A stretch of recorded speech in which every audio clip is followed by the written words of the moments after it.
started with the Motors Modernization Phase 2 Advisory Board meeting for March. We'll start with the roll call of the members. Stephen? Here. Lieutenant Britt? Here. Diane? Diane, are you on the phone? Diane is here. Thank you. Jay? Is Jay on the phone? Steve? Lisa? Here. Sherry? I am here. Thank you. And Sergeant Joseph? Yes, Derek Joseph. Hi, Sergeant Joseph, and welcome. You can call me Derek. Okay, we'll do. All right, for those of you who aren't speaking, we'd like to remind you to put your phone on mute, please. We can hear a little bit of background noise. Certainly, if you want to speak, you can unmute your line and we will acknowledge you, members. All right, so we have quorum. I want to welcome everyone again, especially want to welcome our newest member, Derek Joseph. He is replacing Sergeant Dubrow. So welcome to the first meeting. All right, first item on the agenda. Thanks very much. Thank you. First item on the agenda are the review of the last meeting minutes from February. Rachel, will you walk us through those, please? Good afternoon, everyone. The last meeting was held on February 12, 2019. The review of the January 8, 2019 meeting minutes were reviewed and approved. Aileen Calvo presented an IBMV update for Phase 2. Coral Griggs presented a brief state board outreach update.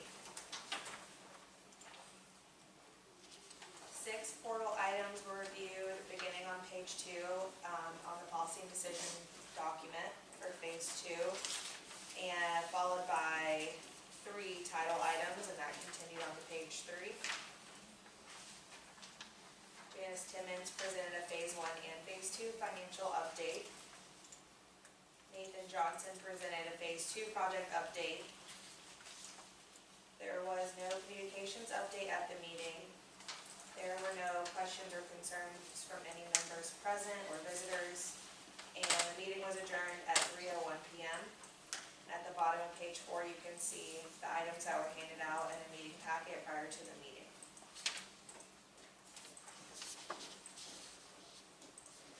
Any corrections, questions on the meeting minutes from February? All right, hearing none, is there a motion to approve? So moved. Thank you. Is there a second? Second. Thank you. All in favor? Aye. Thank you. Any opposed? Same sign. All right, we will mark these as approved. All right, next, Aileen Calvo is here from Ernst & Young, and she will provide an IBMV update. Hello, everyone. So this will be for Phase 2, our January report as of February 14th data. So we can move to the next slide. Currently, the receipt is green. There's no facets that have been evaluated this period, and no deficiencies identified. The SPI is still at a 0.897, which rounds up to a 0.9, which is right on that threshold marker that we talk about. We have talked with the team and opened a performance improvement previously regarding adjusting the levels of estimates for the Uniface task, which is really what's driving that to go down. And the team is in the process of evaluating how they want to restructure those tasks to better align with current state, as we've been talking about. For this one, I did want to call out for this report, but in the February report, which comes out in March, you'll see the technical infrastructure facet being reviewed in detail for that one. Again, no deficiencies open. All the key indicators are where we would expect them to be. We can go to the burn down chart, or not burn down, the actuals versus plan, yeah, that one. So we can start to see a slight decline in, or decrease in those plan versus actuals, which is a good sign.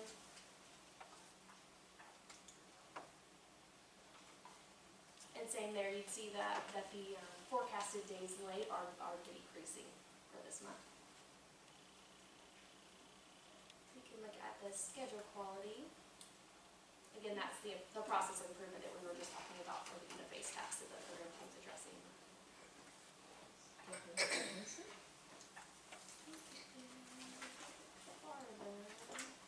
Yeah, just, right there. And this schedule remains in a really good state at 96.1, which is a great schedule quality score. For the budgeting items, well, not so much for this one, you'll see it more in phase one, but as legislative budget cycles go through, you'll start to see us update the overall budget slides as well. Any questions for phase two? Thank you. All right, thank you. Next, we will provide you with a stakeholder outreach update, and the senior business analysts are going to give you an update on the phase two focus group meeting that was held last week. I think Judy, you started us off? Yeah, I'll start. So we spent, 3 days last week down at Lisa's facility. She was our host. On the first day, we met with members of the portal team, or the topic was items from the portal team. We went over the team, we reviewed the high-speed renewal process, walked through the screens for that process. We got some great feedback on some updates and things. We can come back and apply to that. We also reviewed the processing of e-com transactions, and we proposed some initial thoughts on phase two of kiosk operations. I believe we are going to have a follow-up meeting because unfortunately at that time Lisa wasn't available to meet with us. She was under the weather, so I think Robert's going to try to schedule a follow-up meeting so that we can go through those items with her. There were a couple other items we wanted to review, which was the fleet renewal process, but we didn't have any subject matter experts in attendance at that time. Since then, we've come back and we did some research on which counties actually process those fleets. So we're going to try to do some outreach to see if we can schedule a phone call. It looks like Lake Orange, Palm Beach, Pinellas, Polk, St. John's, and Taylor County are some of the ones. So we're going to try to schedule just a phone call and try to get some feedback from them to make sure what we're planning to do is going to work for them. And pretty much that was the update of what we pretty much concentrated on. CT? On Tuesday morning, we went over title and registration screens. I showed vehicle summary screens and maintained vehicle screens. I walked the group through a marked title sold transaction, a duplicate title transaction, registration renewal, and a surrender cancel license plate. We got a lot of feedback, good feedback from everyone present, and we brought back some more suggestions for some of the screens to move some stuff around a little bit and alter a few things, but they were really good suggestions. We also had some discussion on Vintelligence with the group. They're really pushing for wanting, when you key in the VIN number for Vintelligence, for it to pre-populate the year, make, model, and weight, so the clerk does not have to key that. As you guys know, that was something we originally took to the ESC, but Terrence wanted me to bring it back, and we're waiting on Robert to see if we're going to keep the same timeline. I think it was like 6 months or a year to see once Vintelligence starts, let's just leave it like it is and see, how many fraud cases maybe we get out of it or not, and then he might adjust the time, but the tax collector just wanted it noted that they would like it to pre-populate, and then if for some reason a clerk changed that information that came back, then put that information on a report and, look at that documentation if it was altered. So that's still in discussion a little bit, and we're just waiting to hear back, from Robert what we're going to do. Have they seen Vintelligence work, or they're just going off of defined properties that it would have? Correct. Yes, I think it's there's a rack for it right now, I think, for production. I don't know where that rack is right now. I've got to talk to Desi. But yeah, they're just wanting it to pre-populate the information, and the concern from FHP was in our title meeting that they were afraid if the Vintelligence software pre-populated those fields, that the clerk wouldn't look at the paperwork as well as if they had to key it. So that was a concern, because they really wanted to Well, concentrate. I'm asking how good is it at pre-populating the fields if it's not as good as we want it to be? think that's why, there's gonna be a time frame. We're gonna see how it does, you know, and then kind of go from there. But there was conversation on that. Have you thought about moving through like a line make at a time? To make sure like we're happy with this manufacturer, we get. I mean, that's an idea. It might be a more measured approach that we would feel.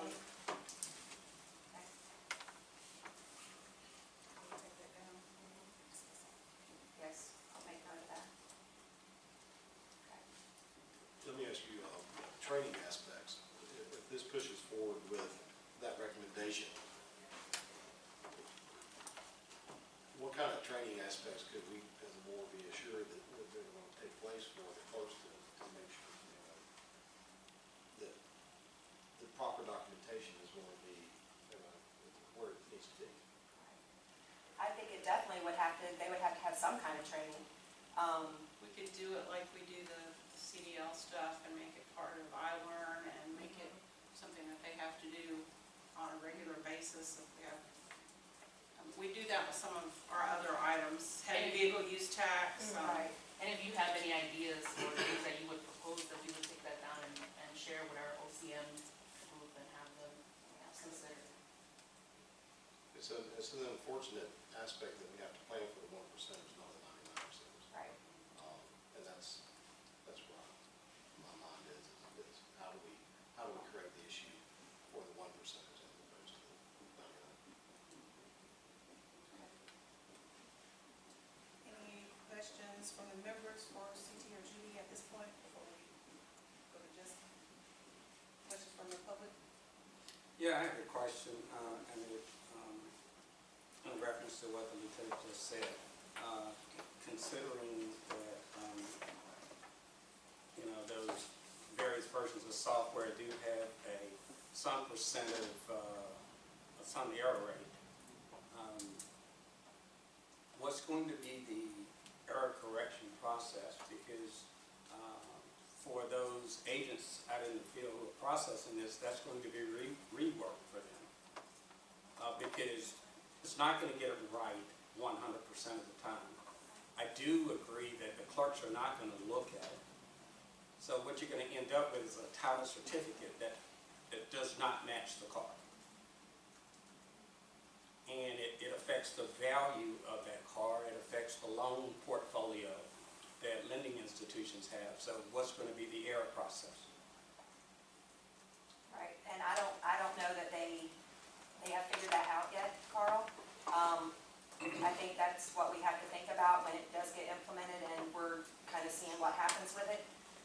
So part of it as well, but even like you said, whether we pre-fill it or not, and I'm not in one camp or the other, they're still responsible for looking at the documents.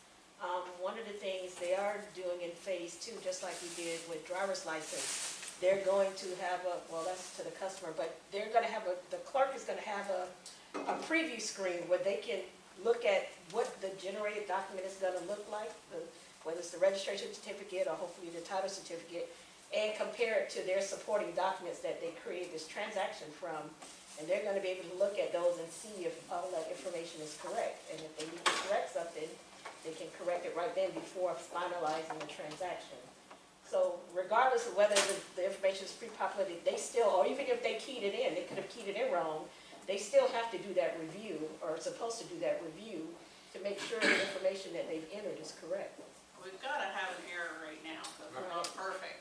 Right. And if the software's error rate is less than what we're doing now, or And I the don't- same, or, I mean, I So, think those are things we've got to look and at. I think they've started, so when we implemented EFS, I think they've started using some of the VIN decoding software in EFS and it's the newer model, or I forgot what the cutoff point is. It's for certain vehicle types of a certain year forward. So some of that information is already coming in through there where we're using the software with. We have to go back and run some stats to see of those where we've been using it, It what's would the be error rate on interesting. those, or what have you. May I make one suggestion?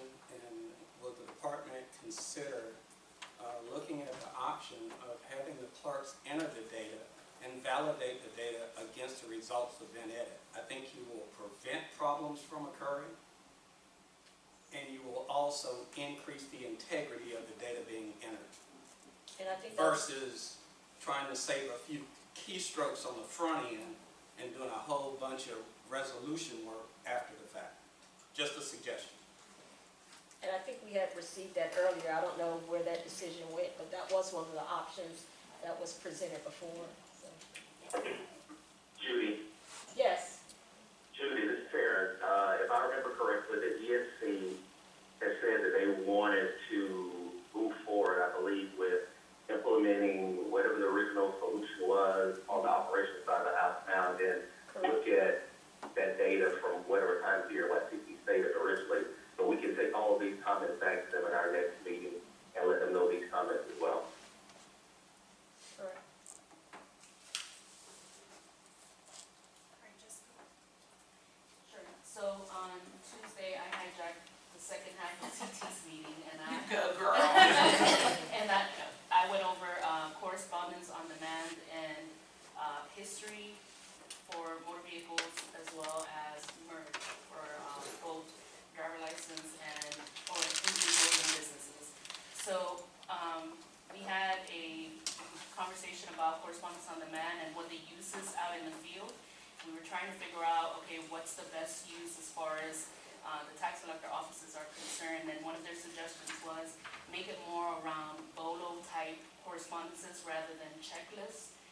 And a checklist essentially is, hey, we can't process this transaction at this time for these reasons.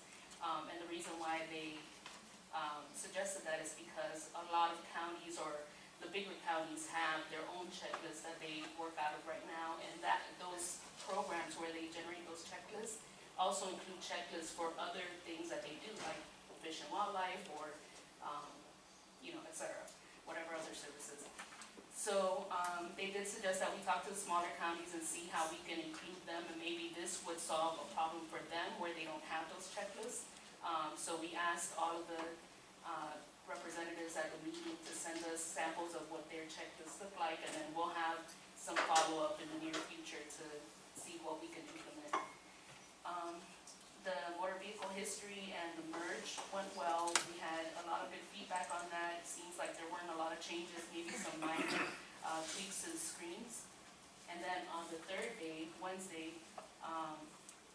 in the morning, we had a review of inventory, administrative screens in Orion, and then also reports that we had looked at in the previous meeting back in October. Again, a lot of good feedback. I think there were just some minor changes, some process improvements for our vendor that sends out inventory. There was a concern about how currently the department sends out or submits inventory requests to the vendor once a week, but the vendor doesn't fulfill that until the end of the month or once a month. And when they get the inventory in the office, the ranges are broken up rather than being consecutive because they're filled as they're received. So we do have some follow-up with the vendor to talk about that and see how we can improve that process as well. And that's all I have for.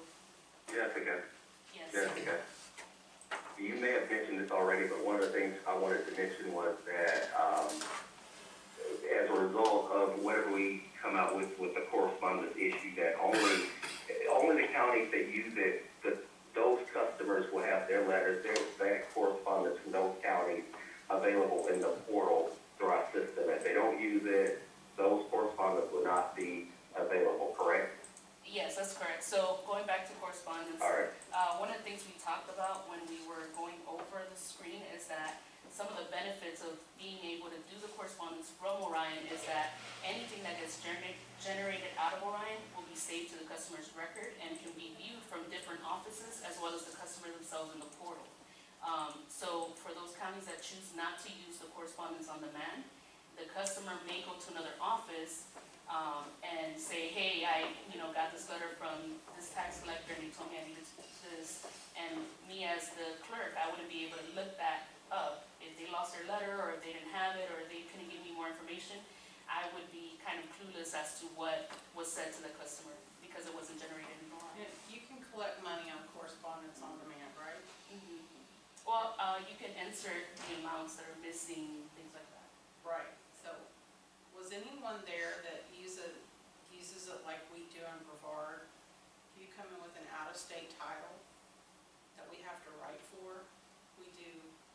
I may be off on something. We do correspondence on demand and collect all the fees and do all the paperwork, so that when we get the title, we have that out there, that we can pull it in, and we don't have to have the customer come back. No, I don't think anybody brought that up. The only scenario that we heard was about mobile home Right. decommission. There's several of us Retirement. that operate this way, so. Okay, so I think we will. That way we don't have to see them again. Right, yeah, and once we talk to the smaller counties and we get a better understanding of what that smaller list of correspondences is for the tax collector, we'll have a follow-up meeting where we'll discuss it.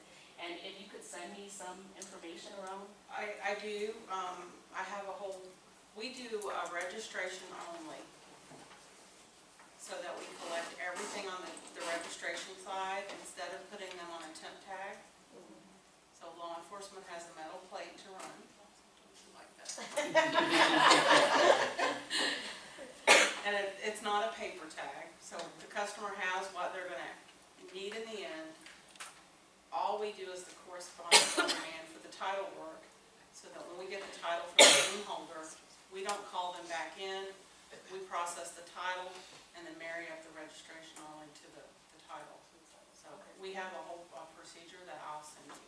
It's great, thank you. Myself in it. I'm glad I asked.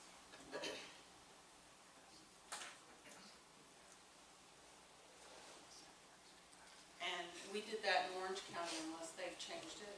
They still do. It's just much easier not having them have to come back, because they always wait till Friday to come back to see you. Exactly. Any questions for Jessica from the members? Any public comment? All right, next item on the agenda are policy and decision updates. We have a few items I think to review with you, starting with portal. Judy? All right, portal item number 6, which is the kiosk transaction for phase 2 of kiosk. So like I said, we didn't get a chance to review that last week during our focus group meeting. So we still have some pending meetings to review that with the tax collector staff. Next on the list was portal item 7, which is the request to allow biennial registrations for the tribes. That also combined portal request number 8, which was for permanent decals for tribes, and portal request number 10, which was permanent plates. So as a result from our last discussions with this board, we did some outreach. We did hear back from the tribes, and interestingly enough, I believe it was Seminole Tribe stated that they would be all right with the permanent plates for their government vehicles. However, they would prefer that the members still continue to get regular plates that they renew each year. We had just the opposite from the Miccosukee Tribe.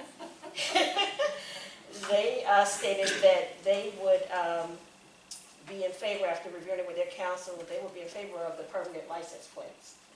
So we just got that information back, so we'll take that back to ESC and see where we go from there, now that we have the split preference, to see how we move forward with that issue.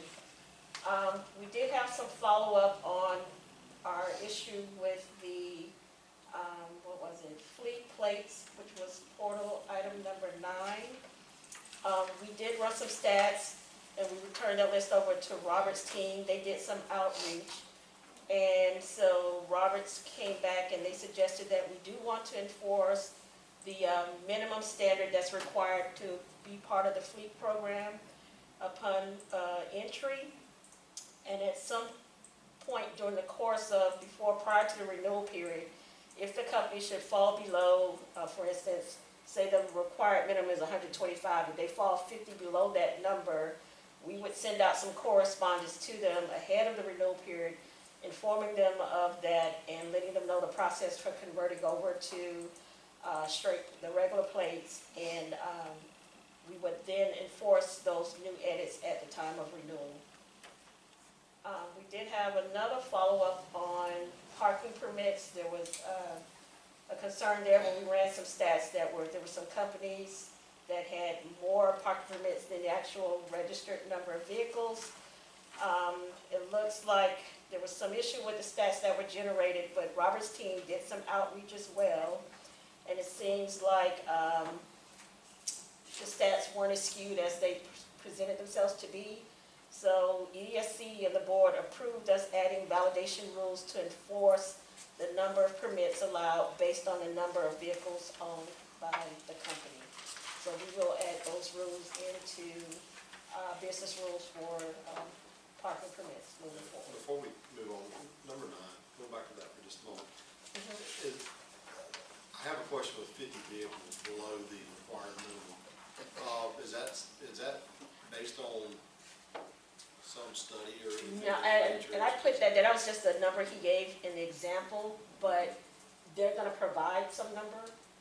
I don't know that it's gonna be 50. His team still wants to go back and research what that threshold should be before we send out the warning letter.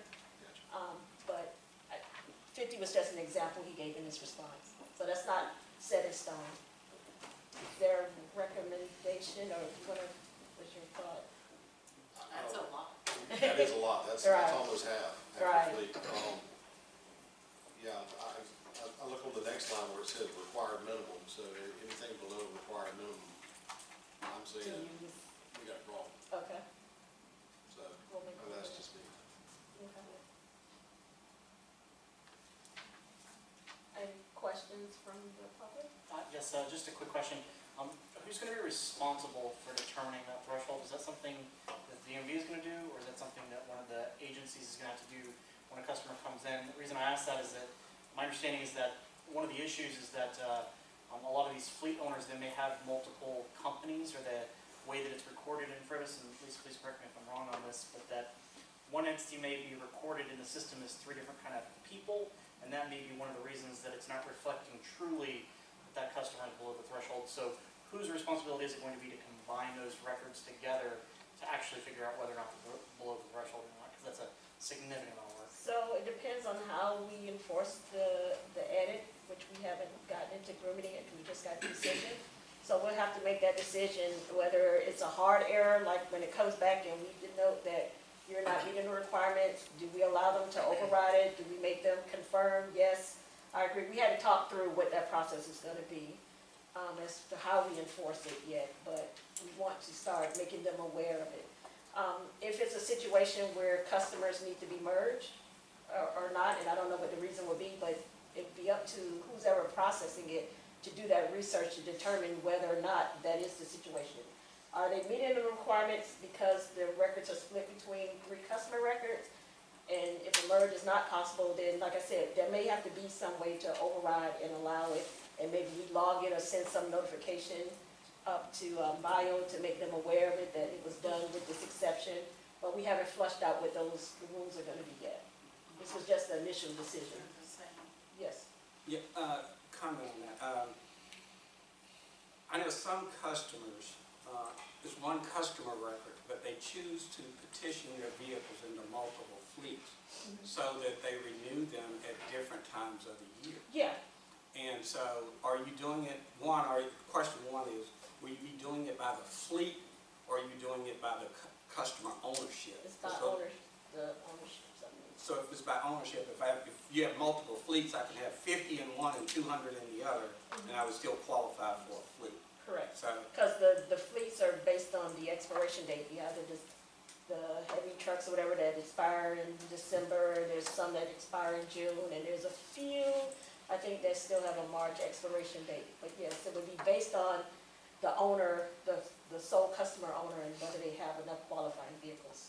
my second question is, how will the department deal with those entities who choose to lease part of their fleet? They're not going to own the vehicles, but they qualify to be in the fleet. And so, shouldn't it be based on the fact that you have to pay for X number of registrations to qualify for the fleet rather than to own the vehicles? Because all companies don't choose to own their vehicles. Correct. So the ownership thing seems to be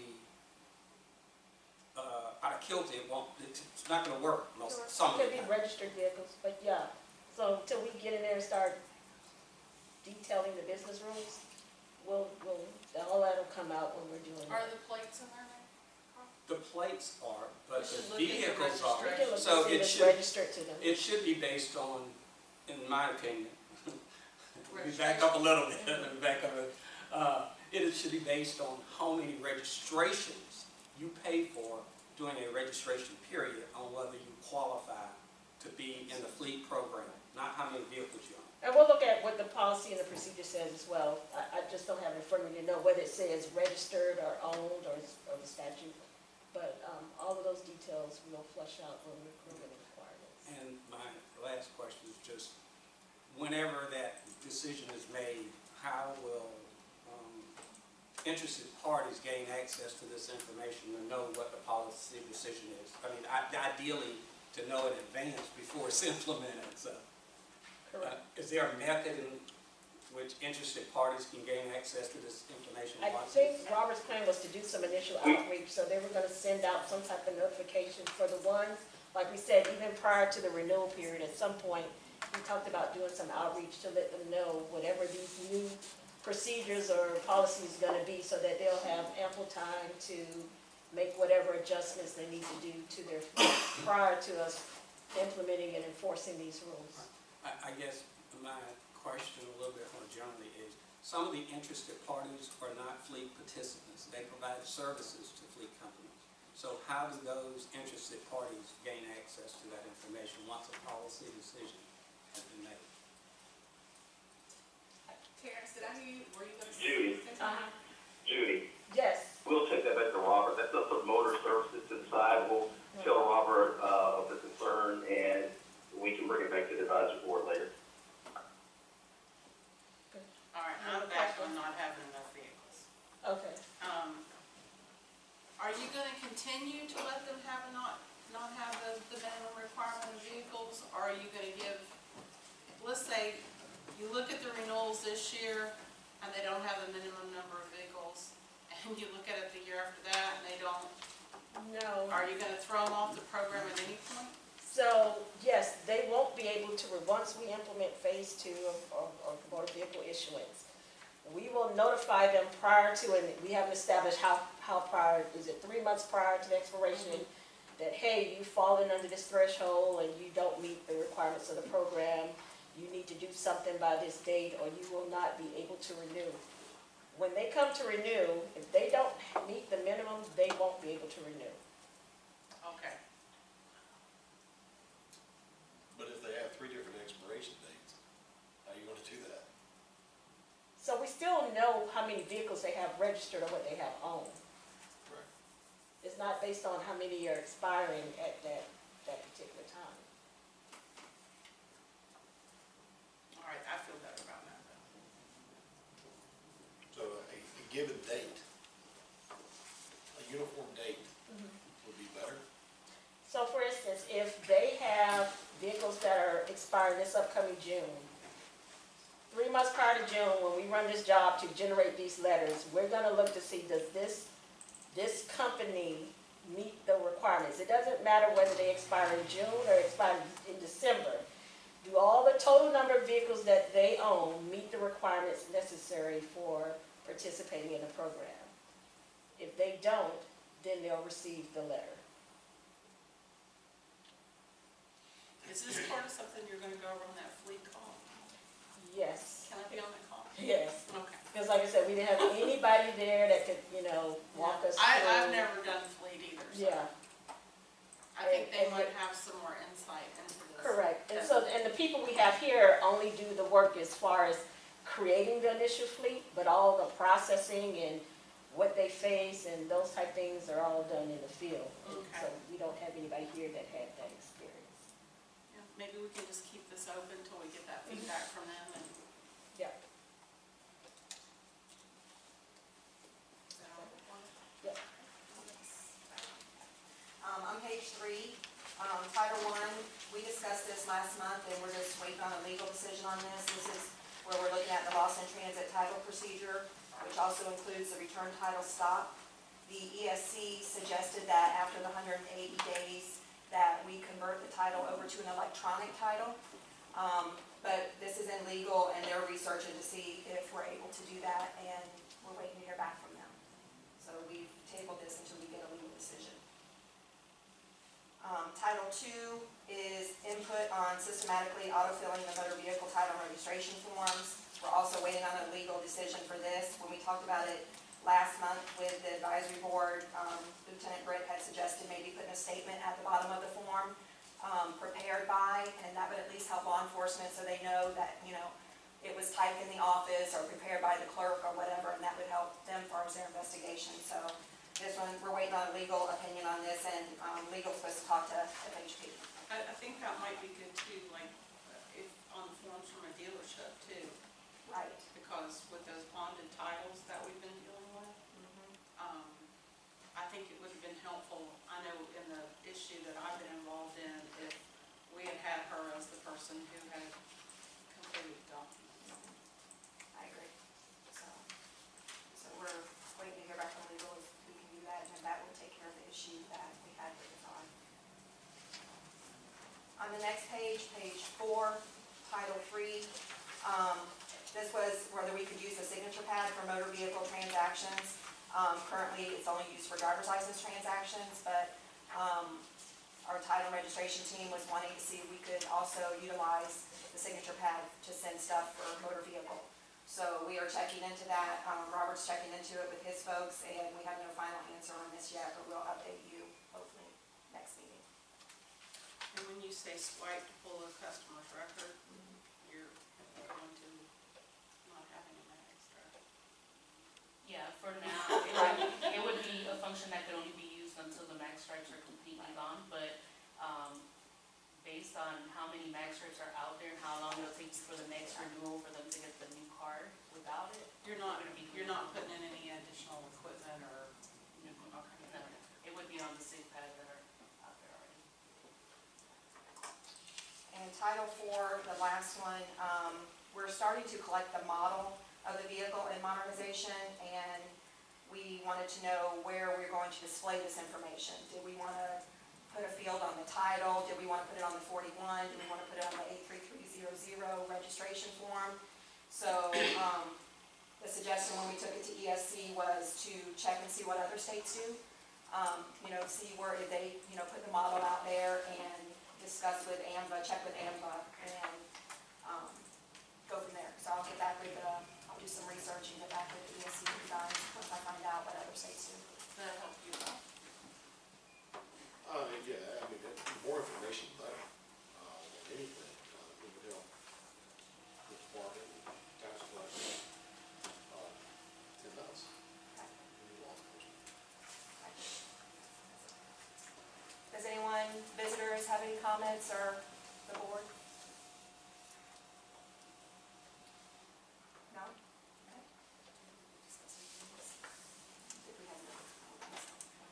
Alright, moving into the phase 2 program update, our contractor budget person is out today sick, but only update is that we are spending within our established thresholds in accordance with our spending plan. Nathan, are you on the phone?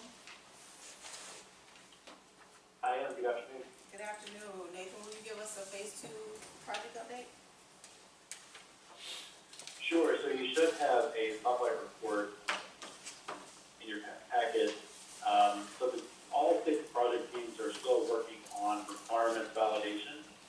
We're in various states of review and closing out what we're calling increment 2 and transitioning to increment 3. So each team is working on different functional areas for requirements grooming in anticipation of getting started development later this year. So dealer license team 1 are just now closing out the increment 2, which includes the installer licensing and consumer complaints, and they're transitioning on to the actual dealer licensing, which includes the rebuild inspections. So they're transitioning to that now. Team 2 with Portal and Fleet, you heard previous updates on that. They're still tracking with increment 2, which includes some of the functional areas you mentioned.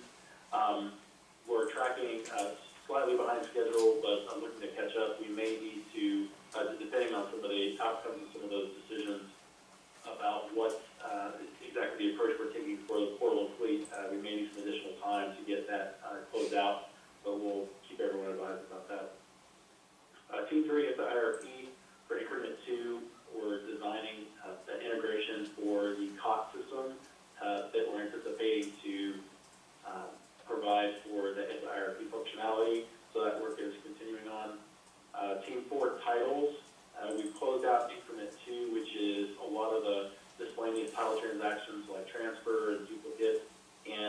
transition to work on salvage transactions, including towing, storage, labor and storage, and repossession, as well as title batch, which includes DLT, and also the title scanning function that's done at DHS&D as well.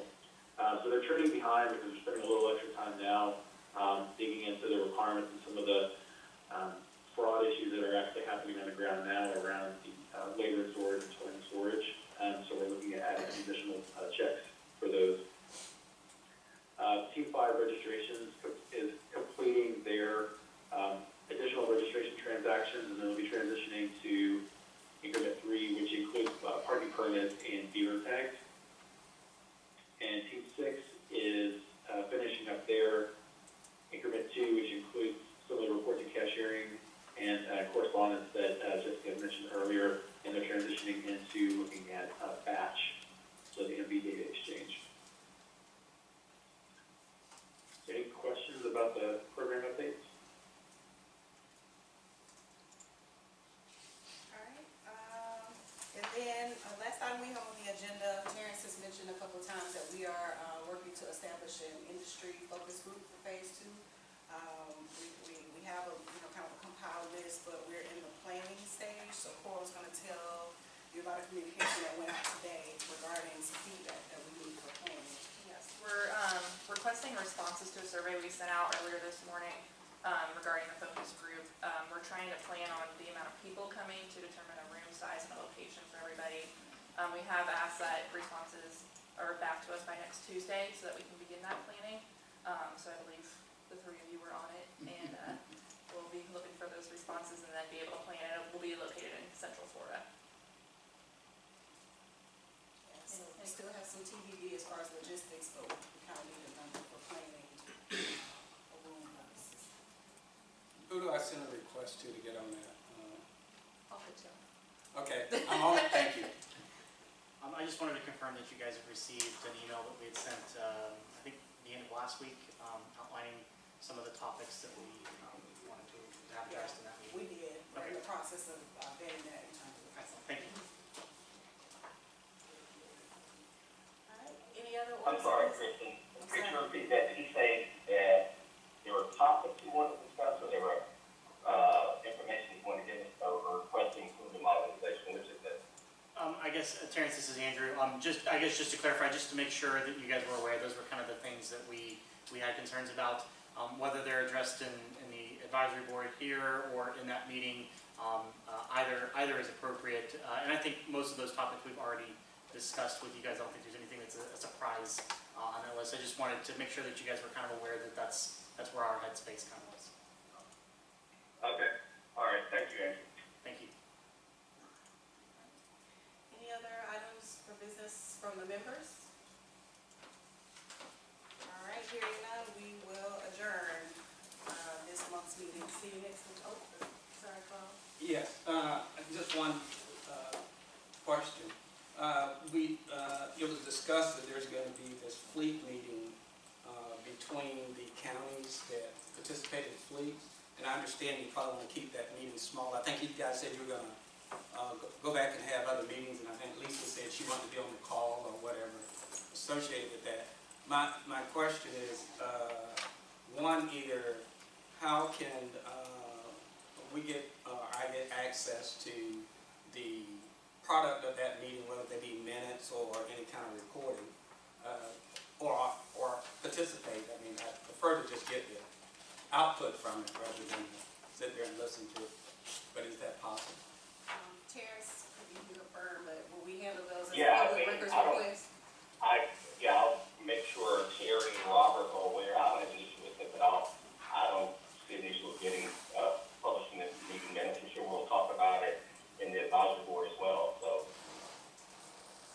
but we'll do that. I'll mention it to Robert, Terry,